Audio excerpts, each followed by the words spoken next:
So my hopes by making this little project of a collection of videos, they're each 10 minutes, probably do about, I don't know, maybe 7 hours or something over a period of a year, then maybe delete it, maybe just leave it at that.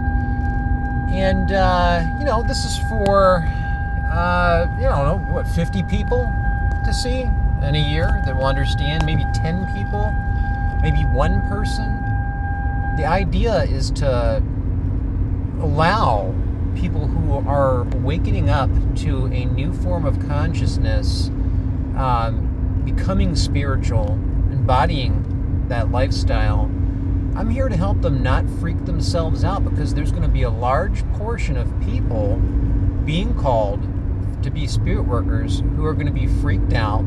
They're not going to know what's going on. Some of them are going to think they're contacting UFOs, all the stuff that the I'm just going to say DS-controlled media, that covers a lot. I don't mean that in an extreme right-wing term. I'm just saying deep state, people that are not for the greater good of humanity. They're operating for the benefit of what I'm going to say is evil consciousness.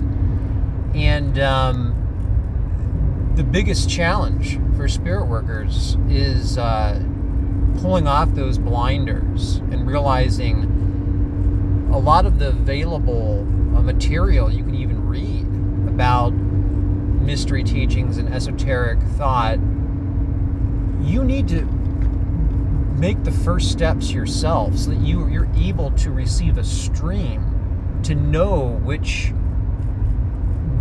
where to do your research. A lot of the stuff will just come to you through a stream and it'll be placed in your mind. And if you're dealing with positive entities, you have to do the work. But if you're living in a mess of the problem of evil, like now, they can bend the rules as well and appear in front of you in 3D, things like that, allow for certain types of healing, a lot of things like that. But when you're waking up as a spirit worker to this new form of consciousness, I've said before, you have to be ready to die for it. I'm not saying that's going to happen, but you have to be ready to give everything over to that. And if you've activated your spirit organ, as they talk about in esoteric writing, you'll realize that, I don't mean to be depressing when I say this, but this Maya, this illusion is more like death. This is kind of like death. When you're living in time, not outside of time, you're living in time and you're living in a biological soul container. I mean, it really is suffering. That's really the dominant thing going on, and we have to look for these illusions of happiness, what have you, while we're here. And when you realize that, it's one of the big steps that you see in the crop circles, one of those spheres that have the waves connected to them. There's a lot of great crop circles that show this very thing I'm talking about. And something that's really important when you're having, especially during the first phases, when you're confused.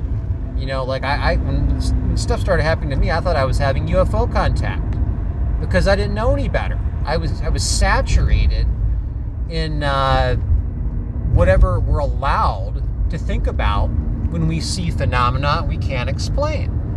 Remember, this is a fine-tuned, fine-oiled machine to where when you see something, and something that could benefit ascension, working against evil, you have a library of what you see and how to decode what you see. And you cannot look for the answer in military men who have been puppets to see certain phenomena that are UFO related. And you have to dig into the ancient texts. You have to read Nag Hammadi scriptures and meditate and clear your mind, and all of a sudden things will start making sense, because almost all that stuff, that esoteric material, even the stuff that's accessible, like you can buy on Amazon, it's coded, and you won't understand the coding until you've been through your own experiences.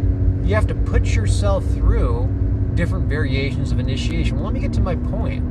when all this is happening, it's very serious. So you have to be able to embrace comedy and humor. And here's a little funny thing. I don't often get in public, like meaning at a grocery store or somewhere, someone stopping me and saying you look like somebody, right? This doesn't happen often. It's happened probably 5 times or so that I can remember. And here's the funny thing. The first time, it was not back to back, but they happened, and then it happened again before I got a different reference, and it happened the same way.